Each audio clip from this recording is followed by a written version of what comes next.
শক্তি রেখে রেখে বলছে দর্শন বিধির বিধানে তুমি না যাবে খণ্ডন। আজ আমার হস্তে হবে সেই লক্ষণ পতন। তাই তুমি ভেবো না আমার প্রভু আমাকে আজ্ঞা দেবেন, আমি ছলে বলে কৌশলে আজ্ঞা নিয়ে আসবো। তাই বলেছে শক্তি তবে অতি শীঘ্র করে যাও আজ্ঞা নিতে, আর আমি যাচ্ছি রণক্ষেত্রে।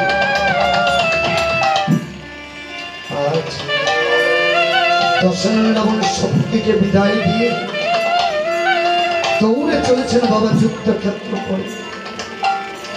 আজ যুদ্ধক্ষেত্র পরে গিয়ে দেখিবারে পায় সম্মুখে যেন আজ বিভীষণ দাঁড়িয়ে আছে। তাই দেখা যায় বিভীষণকে দেখে আজ রাবণের পুত্র মৃত্যুর আগুন খানা দাউ দাউ করে জ্বলে উঠেছে। বিভীষণ তুই না আমার ভাই, আজ ভাই হয়ে কেমন করে তোর ভাইয়ের ছেলেদের মৃত্যুর পান খানা বলে দিয়েছিস? তুই বড় রাম ভক্ত হয়েছিস তাই না? তুই যতই রাম ভক্ত হস না কেন তুই কোন ধর্ম নষ্ট করেছিস। তোকে আজ আমি অভিশাপ দিলাম, এই পৃথিবীতে লোকে তোকে ঘর শত্রু বিভীষণ বলে জানবে।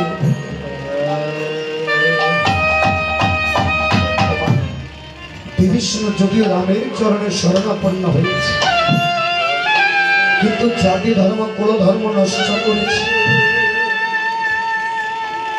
তাই বলছে বিভীষণ আজ লক্ষণীকে নিধন করার পূর্বে আজ বৈষ্ণব বাণ দিয়ে তোর মতো বিভীষণকে আমি নিধন করব। বিভীষণ রেখে রেখে বলছে দাদা গো দাদা, ওই রাম যে জগৎ প্রভু, ওই রাম যে জগতের প্রভু দয়াময়, যার কাছে দাদা দয়ার ভাণ্ড।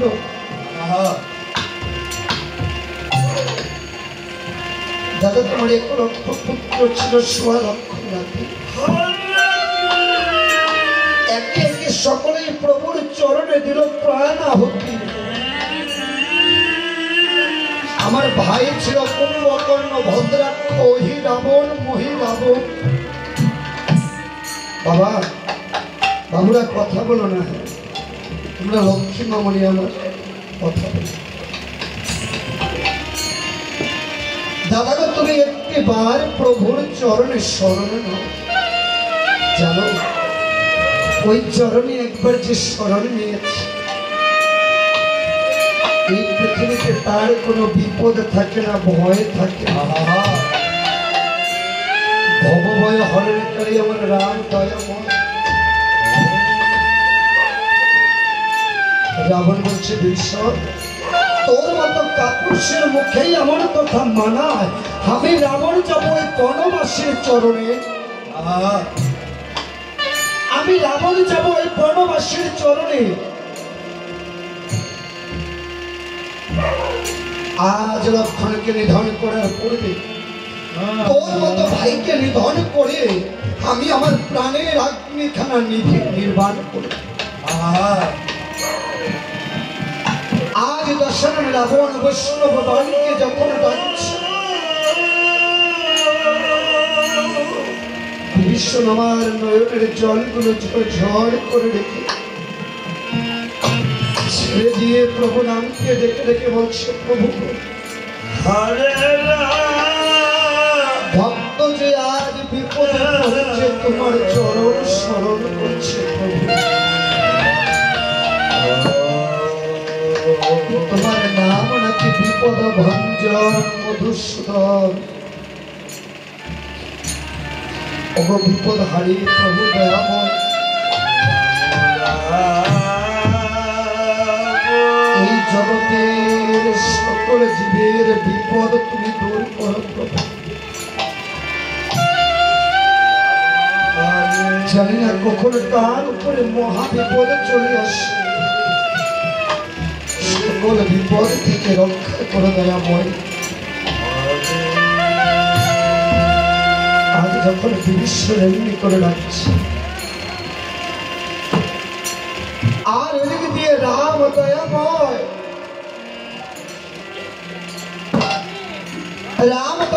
আমার বসে বসে শুনছে ভক্তের ডাক।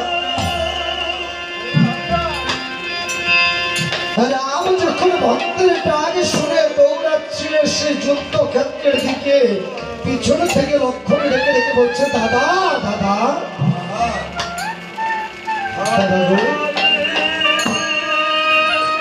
দাদা কোথায় যাচ্ছ? তুমি তো দক্ষিণের দিকে গমন করেছো দাদা। বলছে লক্ষণ রে, ওই যে যুদ্ধক্ষেত্রের দক্ষিণে দুয়ার হতে আমাকে কে যেন ডাকছে। ভক্তের ডাককে তো আমি কখনো সহ্য করতে পারি না, কেন যে ভক্তের কাছে আমি বাধা। দক্ষিণে দুয়ার হতে আমাকে কে যেন ডাকছে। বলছি দাদা,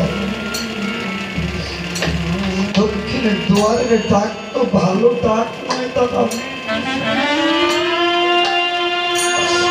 দক্ষিণের দুয়ারের ডাক ভালো নয় কেন জানো? ওই দক্ষিণ দুয়ারটা হয় জমের দুয়ার। ওই দক্ষিণ দুয়ারের ডাক যার জীবনে যখন আসে, এমনি করে পৃথিবীর সকল মায়া ত্যাগ করে তাকে যে গমন করতে হয়।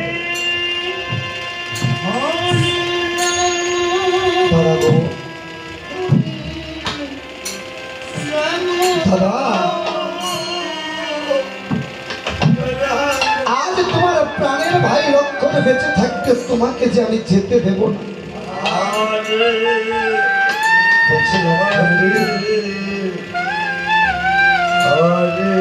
কেন যেন ভাই আমাকে যেতে দিতে মন চাই না। আমি গত নিশীতে একটা স্বপ্ন দেখেছি লক্ষণ। যে স্বপ্নকে দেখলাম আমার প্রাণের প্রিয় বস্তুটা কে যেন কেড়ে নিয়ে যায়। ভোরের স্বপ্ন নাকি ভাই সত্যি হয়, তাই তো আজ তাকে আমি যেতে দেব না ভাই।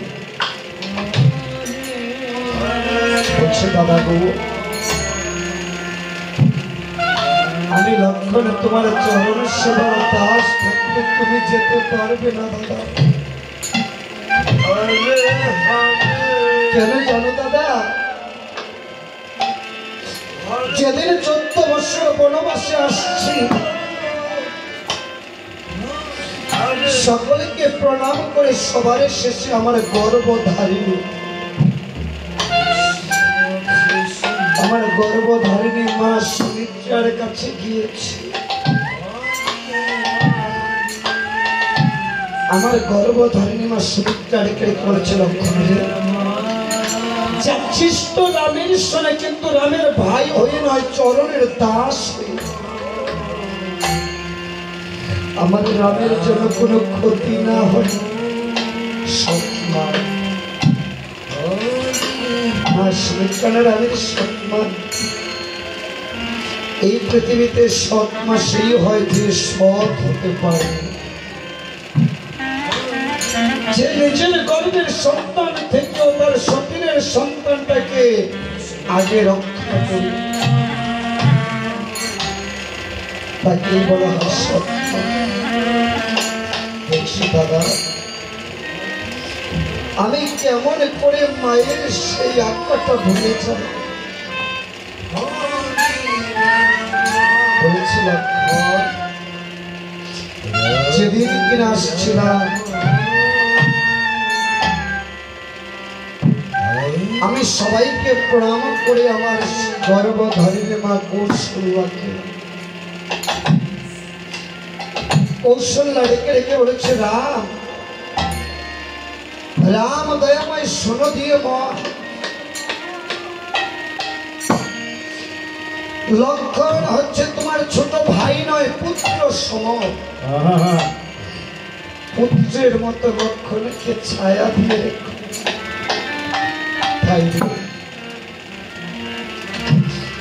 দেশে মরল পিতা আমার বনে হারাই সীতা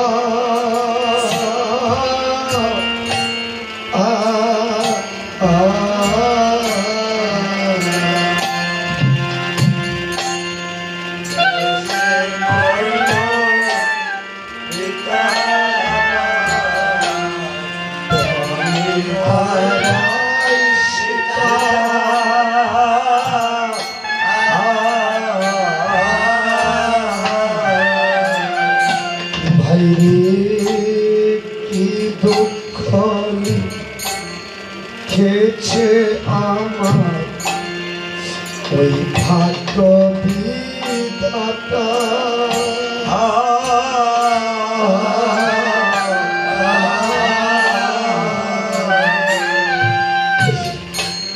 কি দুঃখ লিখেছে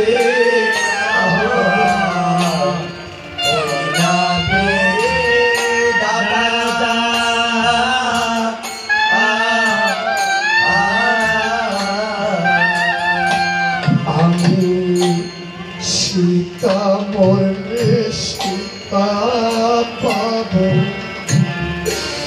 প্রতি ঘরে ঘরে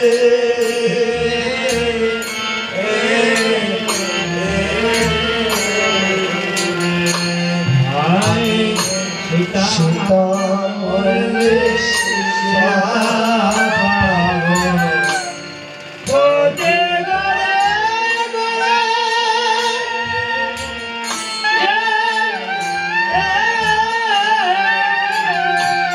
আমার প্রাণের ভাই লক্ষণ মরিলে ভাই বলিব আরে প্রাণের ভাই লক্ষণ মরিলে ভাই বলিব আরে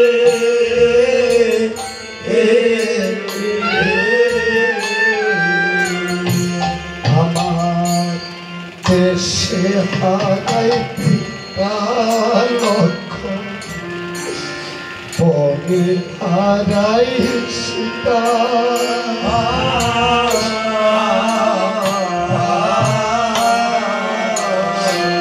আজি এই দুঃখকে লেখলো আমার ললাটে বিধাতা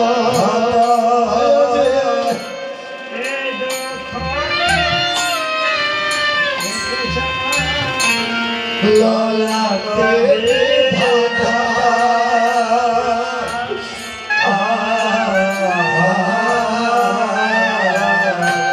ভাইরে পিতা মরলে পিতা পাব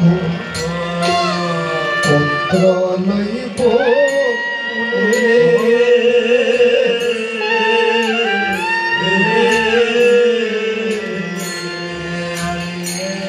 পিতা মরলে পিতা পুত্র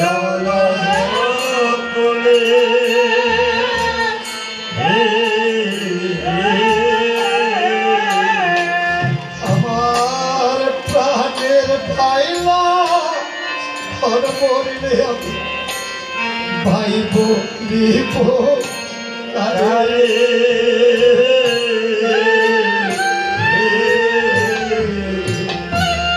আমার প্রাণের পাইলা আর মরিলে আমি ভাই বলিব আরে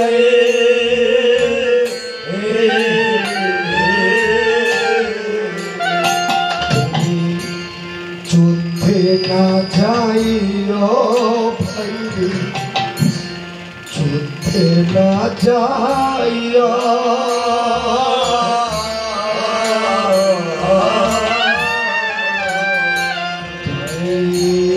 যুদ্ধে না যাইও ভাইরে যুদ্ধে না যাইও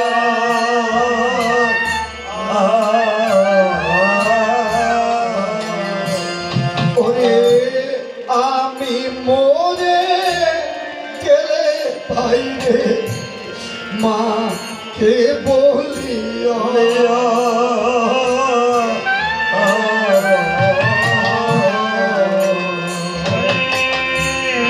আমি মরে গেলে ভাই রে মা কে বোঝাইয়া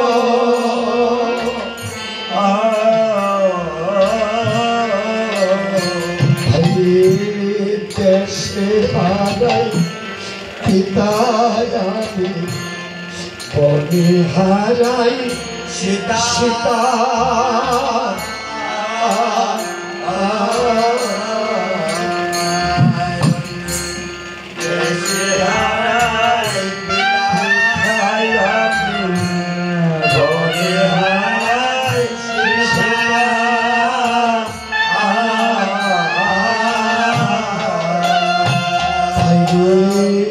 একটি পিতা তিনটি মাতা জন্ম ভাগে ভাগে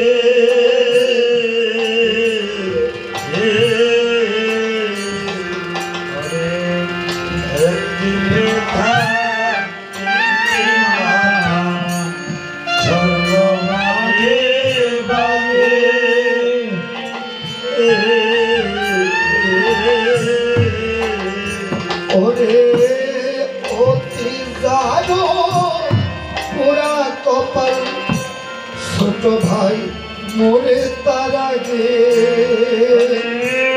অতি জানো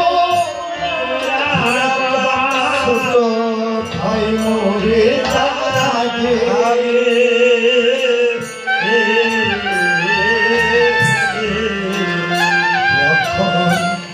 দেশে হারাই পিতা ভাই বনে হারাই সীতা লক্ষণ রেখে রেখে বলছে দাদা দাদা তোমার ভাই লক্ষণকে নিধন করতে পারে এমন তো কেউ বীর হতে পারে দাদা আজ আমি লক্ষণ বেঁচে থাকতে তুমি কোনোভাবেই যুদ্ধ করতে যেতে পারবে না দাদা দাদা গো আমি না তোমার প্রাণের ভাই যাবে দাদা সেদিন ওই বাবা মারা গিয়েছে আমার যেদিন পিতাকে হারিয়েছি সেদিন থেকে তুমি ভাই হয়েছ আমার পিতার সেবা এই পৃথিবীতে একটা বড় ভাই থাকতে কখনো পিতার অভাবটা বোঝা যায় না দাদা গো পৃথিবীতে ভাই নাকি বড় ধন রক্তেরও বাঁধন যদিও ভাই পৃথক হয় নাকি নারীর পারে দাদা ওই অযোধ্যাতে পিতাকে হারিয়েছে আজ যদি বড় ভাইকে হারাই তবে যে আমার মাথার উপরে কেউ থাকবে দাদা গো তোমায় মাথার দিব্যি দিলাম তুমি আমায় যুদ্ধে যেতে দাও না দাদা লক্ষণ রে তুই কি কর্ম করেছিস তুই আজ আমাকে মাথার দিব্যি দিয়েছিস লক্ষণ রে তুই তো জানিস না তোকে আমি কতটা ভালোবাসি তবে যা তুই যুদ্ধ করতে লক্ষণ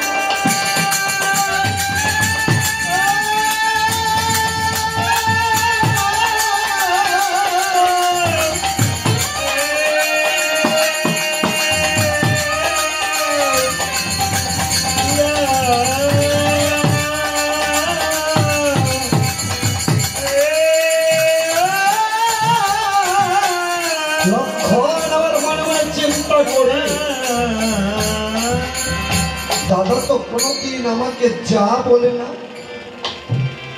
প্রতিদিন যাবারে পূর্বে বলে এসো ভাই লক্ষ্য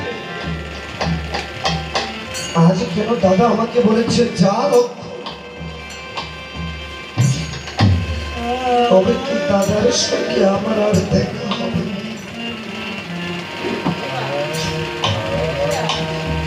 তবে কি আজ দেখাটাই আমার ভাইয়ের সঙ্গে শেষ দেখা?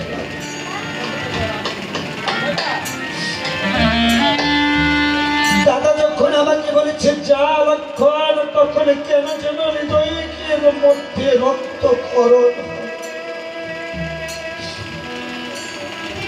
ডেকে ডেকে বলছে দাদা গো,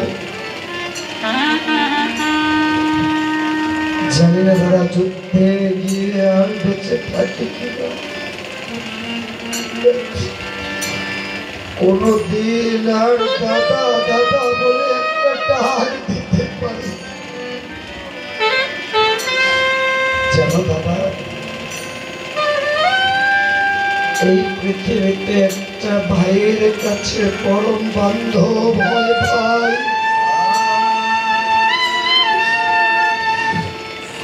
পৃথিবীতে যার একটা ভাই নেই সে জানে ভাইয়ের বেদন কত। একটা নারীর যদি বাবা মারা যায়, একটা ভাই থাকলে বাবার বাড়িটা থাকে। আর যদি কোনো ভাই না থাকে, বাবার বাড়িটা যে চিরকালের মতো মুছে যায়। দাদা গো,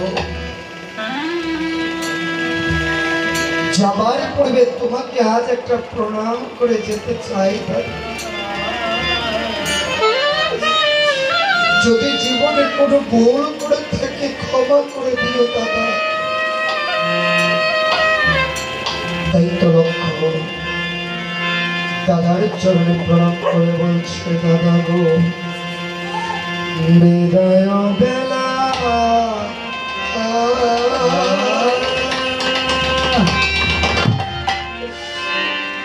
রেখে যাই দাদা,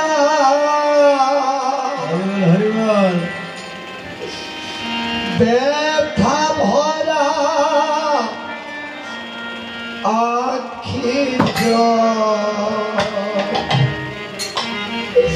দাদা, ব্যথা ভরা আখি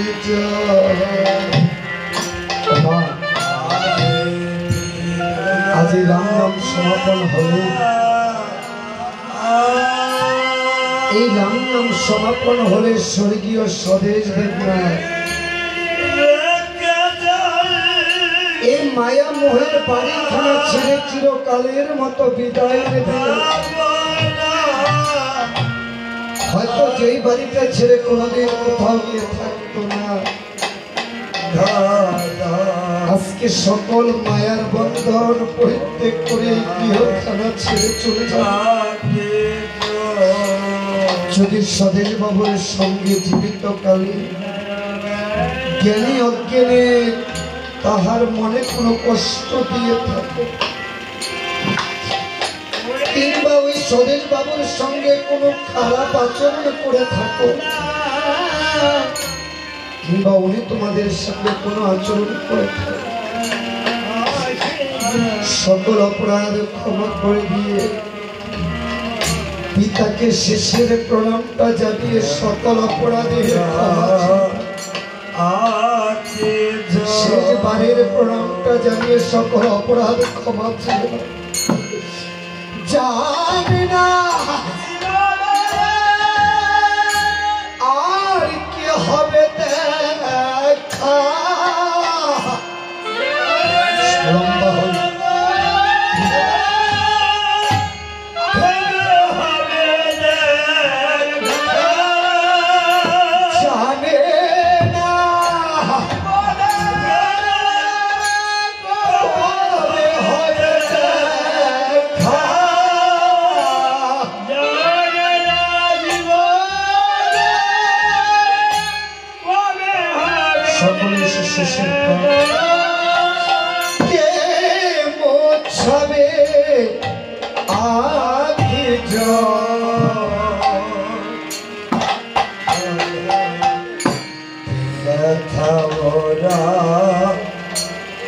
পিতা তো চলে গিয়েছে, পিতা তো চলে গিয়েছে। আজ থেকে সংসারের দায়িত্বটা আপনার হাতে। আজ থেকে সংসারের পিতৃ সম হয়ে সকলকে ছায়া দেবেন। ওই মা চরণীকে কোনোদিন কষ্ট দেবেন না, যেন মা বুঝতে পারে যে আমার স্বামী নেই, আমার কেউ নেই। বোনটিকে সদা সর্বদা বাবার মতো ছায়া দিয়ে রাখবেন, যেন বুঝতে না পারে আমার বাবা নেই, বাবার বাড়িতেও। আজ থেকে পিতার মতো করে সংসারটা গুছিয়ে রাখবেন।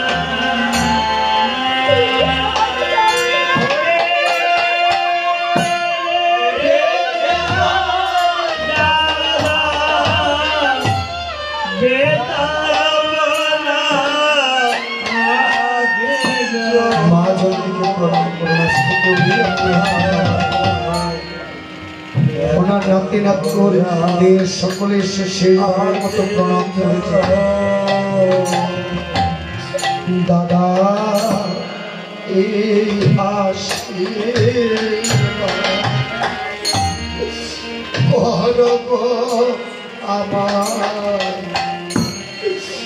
চলেছি একা পথে। যে সবের বাবু চলে গিয়েছে, হয়তো জীবিত কালে তোমাদের পরম একজন প্রিয় মানুষ ছিল, যার অবদান হয়তো তোমরা কেউ কোনোদিন ভুলতে পারবে না। তাই যদি উনি তোমাদের সঙ্গে কোনো ভুল ত্রুটি করে থাকে কিংবা কোনোদিন কোনো অপরাধ করে থাকেন, জ্ঞানী হোক জ্ঞানী,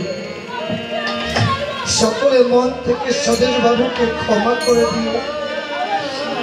আর এই প্রার্থনা করে যেন এই পৃথিবীর ভব সংসারে তার আসতে না পারে।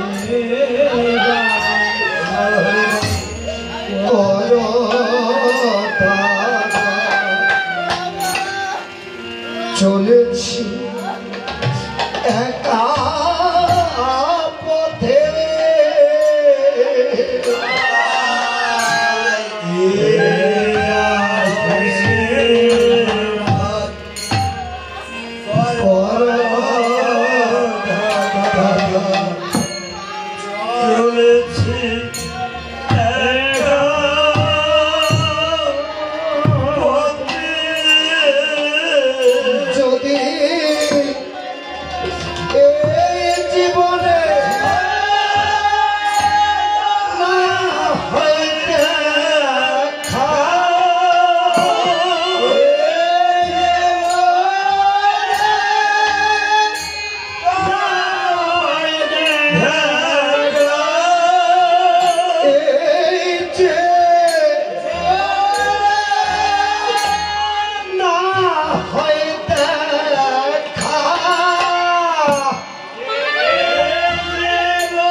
লক্ষণ দেখে রামের নয়ন বেয়ে জল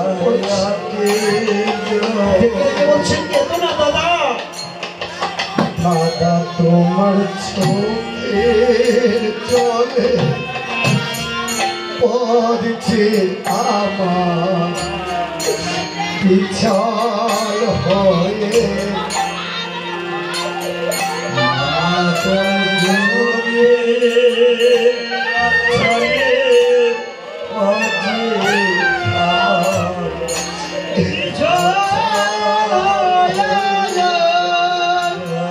দাদা তোর চোখের পাগছে দাদা বিছল হয়ে দাদা তোর চোখের পাগছে আমার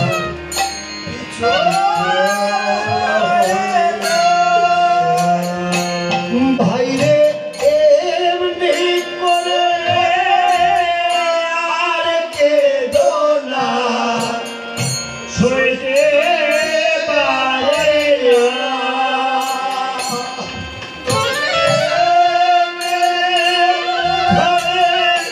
আর কে দোলা সইতে পারি না দাদা গো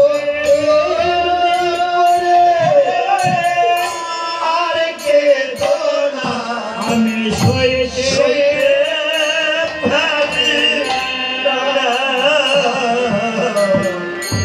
ছেড়ে গেলে দাদা আমি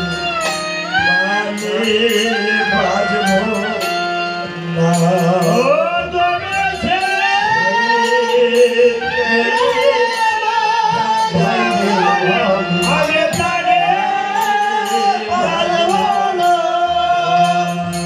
তুমি কেদো না গো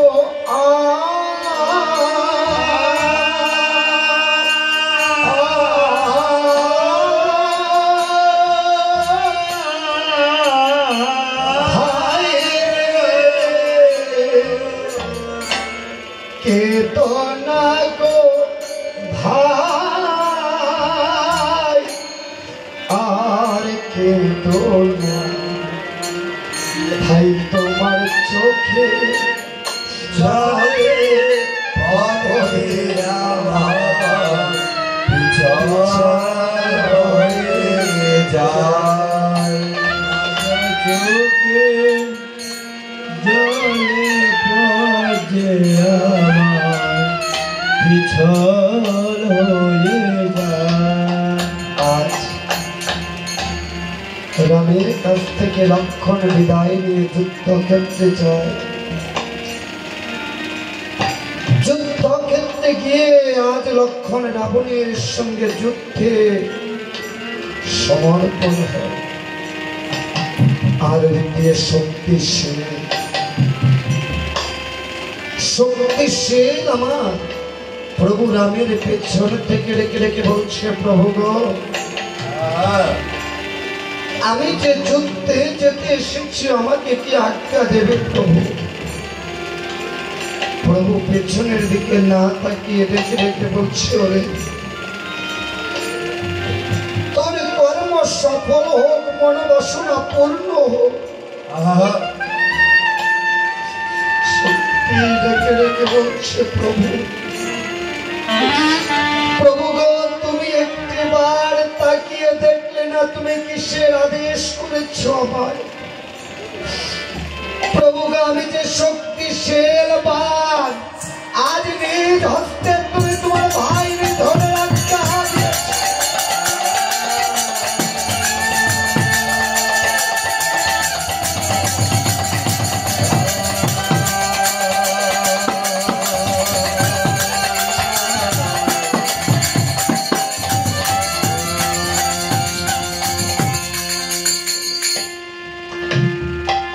রাম ডেকে রেখে বলছে শক্তি রে আমি কি কর্ম করলাম শক্তি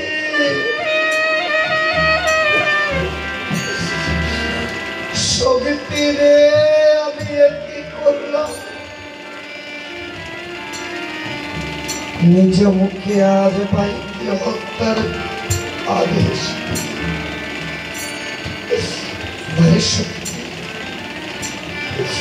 আমার ভাইকে তুই মারিস না শক্তি আমার লক্ষণ বিনে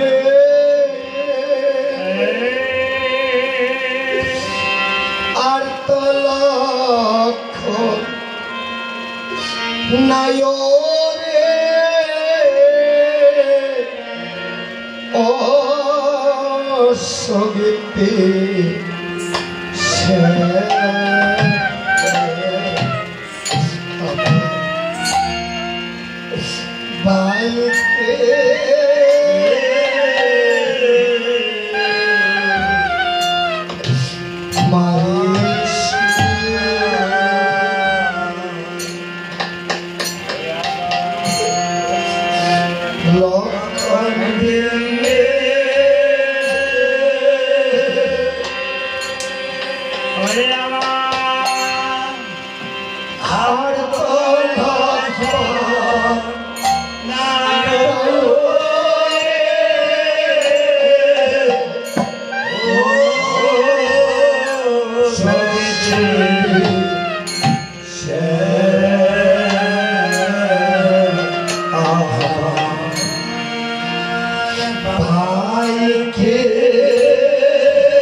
আমরা দুই ভাই এলাম বনে দেশে মরল পিতা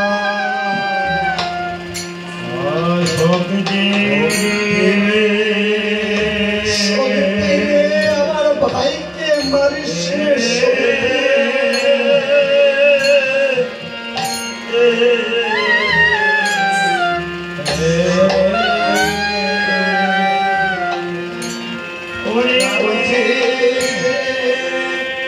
আমরা দুই ভাই এলাম বনে মরল পিতা হইতে রাবণে রিয়া নিল আমার পূর্ণ লক্ষ্মী সীতা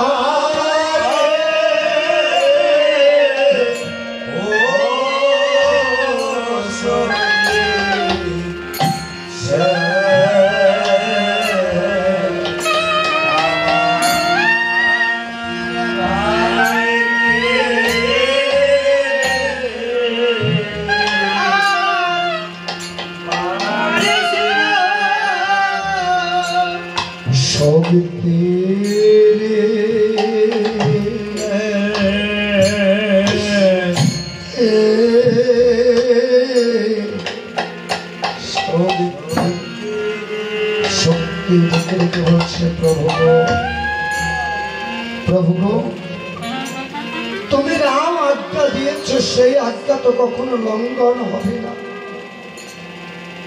তবে প্রভু তোমাকে একটা কথা দিয়ে যাচ্ছি, আমার দেহের সম্পূর্ণ শক্তি নিয়ে আমি ওই লক্ষণের পক্ষে পতিত হব না।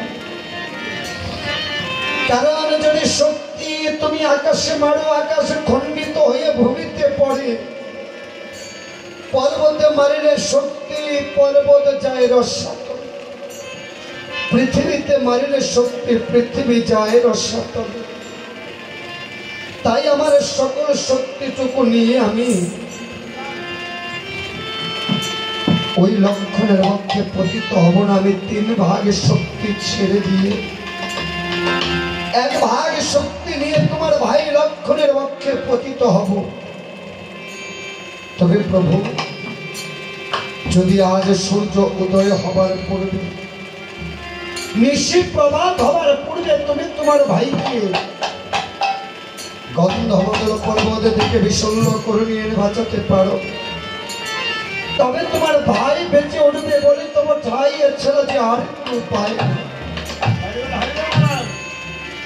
হে প্রভুর কাছ থেকে আজ্ঞা নিয়ে শক্তিশীল আমার রাবণের ধনুর বাণে গিয়ে উঠেছে। আজ যুদ্ধ চলছে, ও ভয়ে বীর হে বাঁধিয়া গেল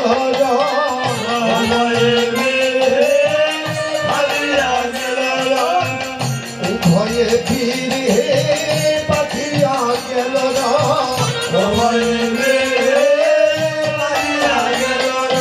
নাগ পাশ রাবণ চোচন দিল হে ভয়ে নাগ পাশ রাবণ চোচন করিল হে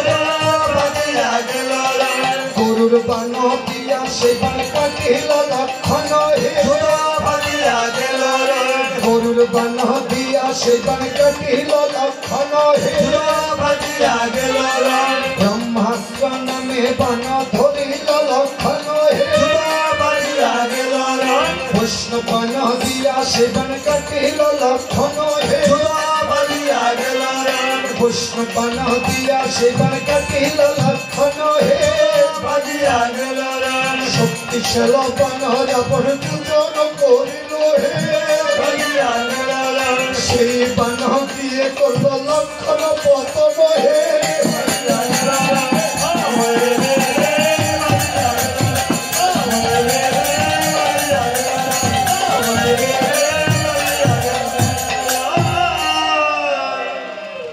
শক্তিশীল বান দৌড়ে যখন গিয়ে লক্ষণের পক্ষে পতিত হয়, লক্ষণ আমার ভাই ভাই করে আজ ভূমিতে গড়াগড়ি যায়। প্রাণের ভাই রাম এসে দেখিবারে পায় ওই ভাই লক্ষণ যে আজ ভূমি তুলেছে।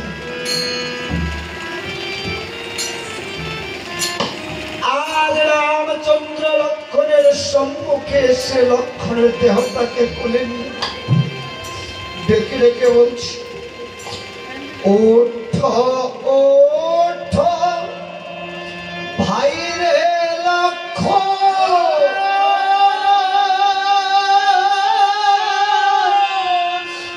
কত নিদিনা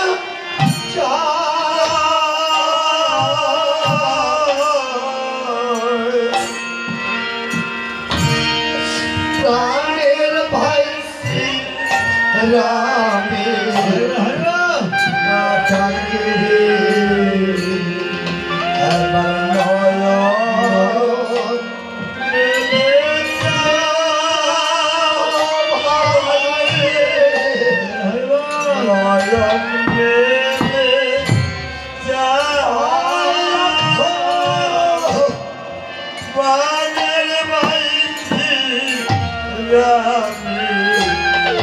ডাকে দেশে গেলে না রে ভাই রে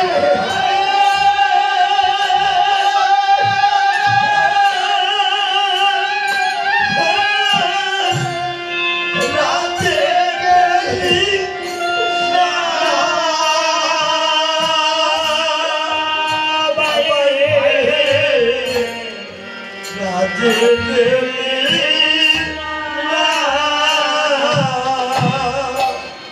বিদেশে মদিনা গেলি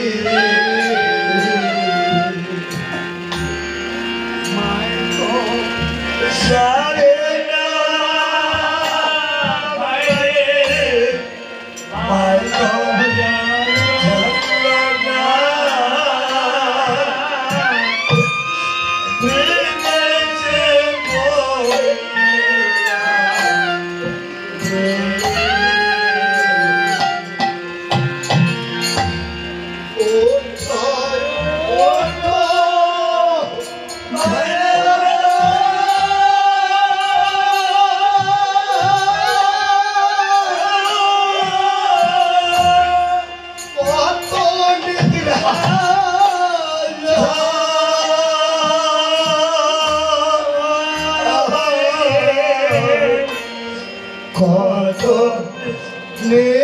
রাজা প্রাণের ভাই রানী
তারপর চোখে বুঝবে ছোট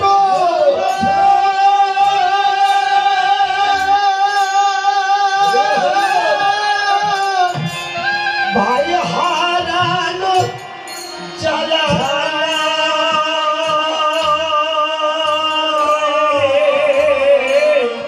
তারপরেতে আমি কৃষ্ণ রে লক্ষণ তুমি বলাই দাদা তুমি বলা দাদা তারপরেতে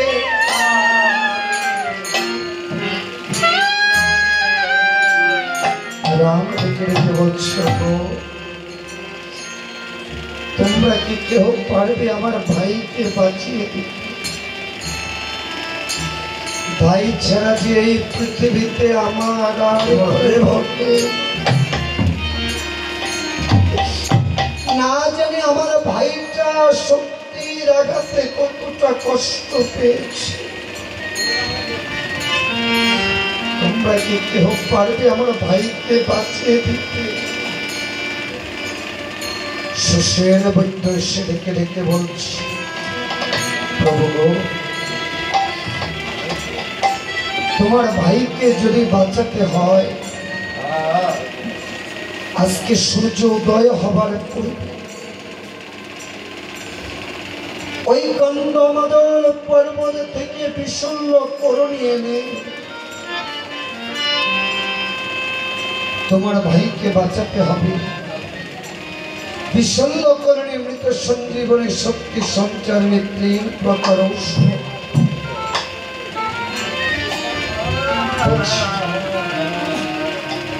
মণি ঠাকুর সেই বিশল্য করণী ঔষধ আনতে গেলে গন্ধমাদল পর্বত কত দূর?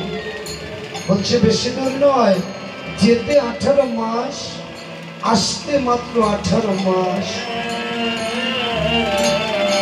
রাম বলছে এই 36 মাসের পথ অত্য রজনী জ্বালান কে যেতে পারবে বলতে পারবে? জাম্বুবান সেদিকে রেখে বলছে, প্রভু গো, ওই 18 মাসের পথ না, পবনপুত্র হনুমান এক দণ্ডে পার হতে পারে। তাই তো প্রভু রাম হনুমানের সম্মুখে গিয়ে রেখে রেখে বলছে, বাচ্চারে হনুরে, আজ তোর কাছে আমি এই ভিক্ষা চাইছি, আমার ভাইকে তুই বাঁচিয়ে দে। হনু বলছে, প্রভু গো, তুমি হচ্ছ আমার ঈশ্বর, ভগবান হয়ে ভক্তের কাছে কেন হস্ত করজোড় করছো? তুমি ভক্তকে আদেশ করো, আমি ওই 18-36 3 বৎসরের পথ আমি মাত্র এক দণ্ডে যাবো আর আসবো। কিন্তু প্রভু, ভক্তের যে একটা মনের বাসনা আছে। কেমন বাসনা আছে? প্রভু তুমি বংশী ধারা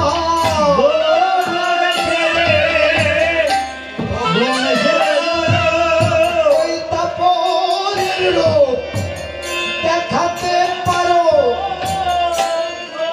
ধনুক ছেড়ে বংশী ধরা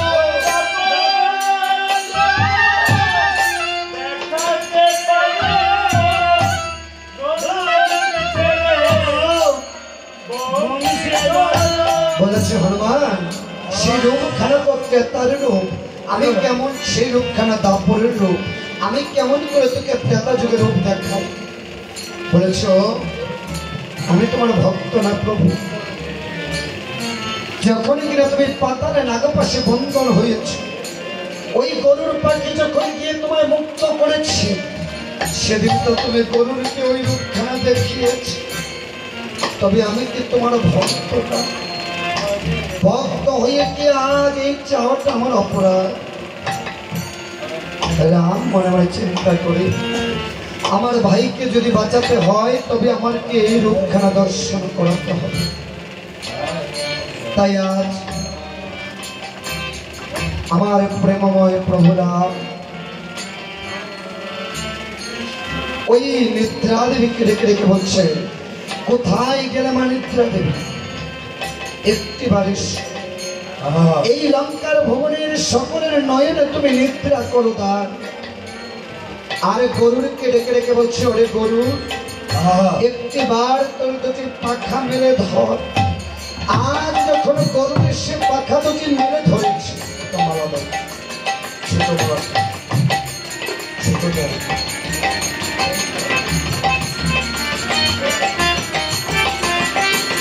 আজ যখন গরু এসে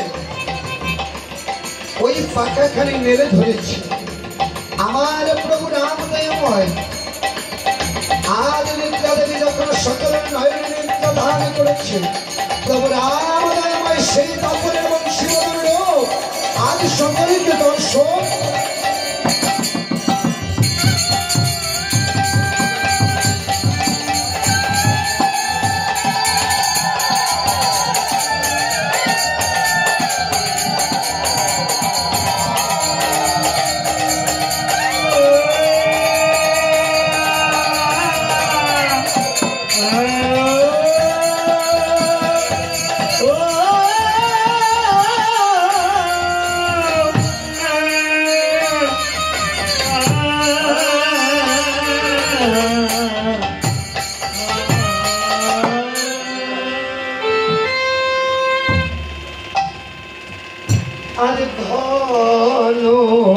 ছেড়ে বংশী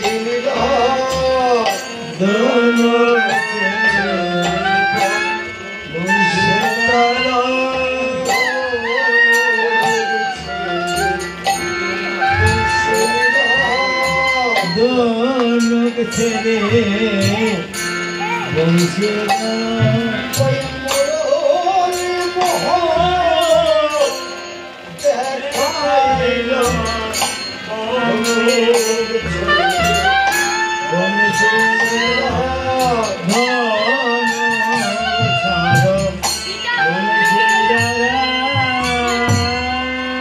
ভঙ্গ হিমা ধরে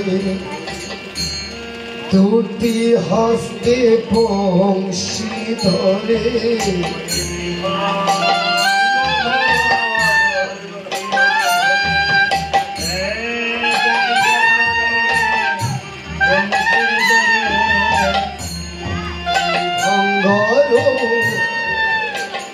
ভঙ্গি ধরে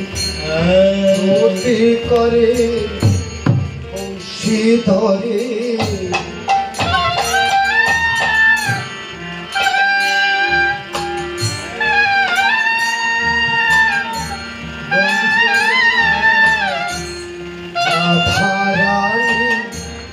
সঙ্গে করে যোগর রূপ দেখাইল রাধারাম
তুমি ধর্ম বিচার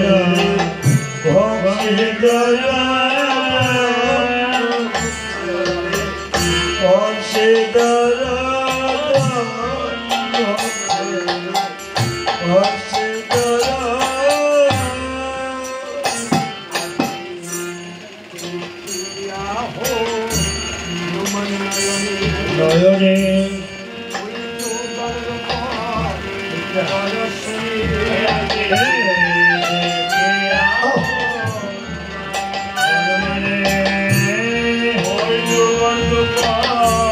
দর্শনে দেখিয়া হো নমন নয়নে যোগর রূপ দর্শনে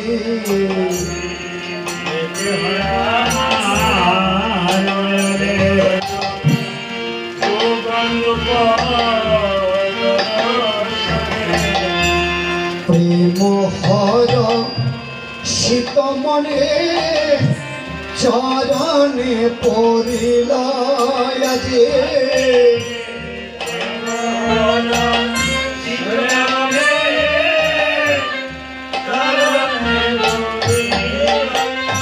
ওই যে তার লীলা সঙ্গ করে যাবে কেন মথুরাপুরে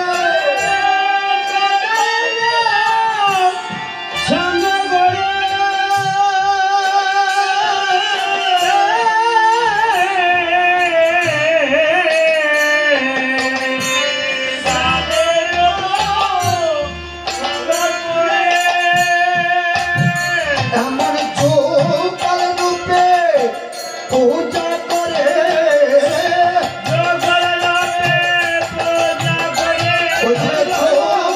রূপে পূজা করে চত চত গোপী গণে রূপ দেখি নয়নে রূপ জয় জয় রাধা কৃষ্ণ প্রেমানন্দে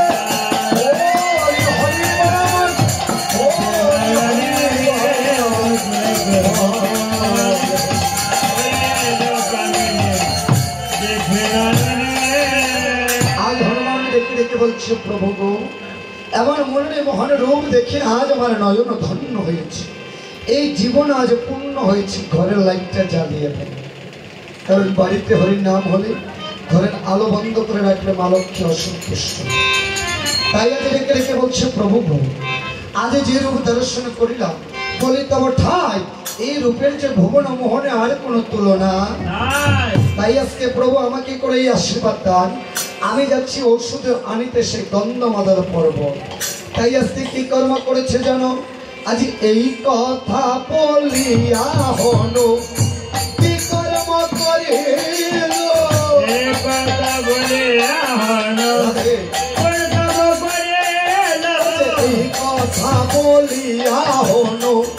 কি কর্ম করিল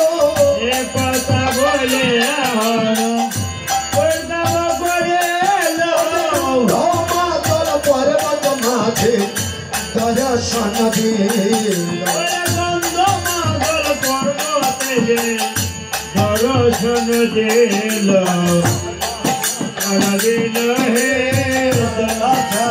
দিল গন্ধামাদল পর্বত মাঝে দর্শন দিল